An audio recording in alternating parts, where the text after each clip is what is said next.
Hello friends, এই যে ভিডিওতে যে হাসি মুখটা তোমরা দেখতে পাচ্ছ, সে কিন্তু রান্না করতে ভীষণ ভালোবাসে আর ভালো মন্দ খেতেও ভালোবাসে।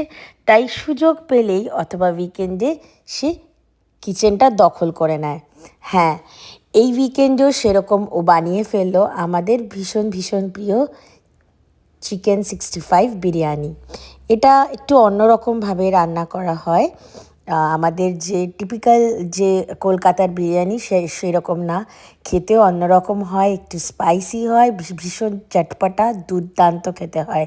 একটু একটু টাইম কনজিউমিং, একটু ঝামেলার, অনেক ইনগ্রিডিয়েন্টস লাগে, কিন্তু খেতে দুর্দান্ত হয়। আমিও একটু সরঞ্জামে ওকে হেল্প করে দিই, কিন্তু দারুণ। কিন্তু এমনি রান্নাটা পুরোটাই ও করে, দুর্দান্ত খেতে হয়।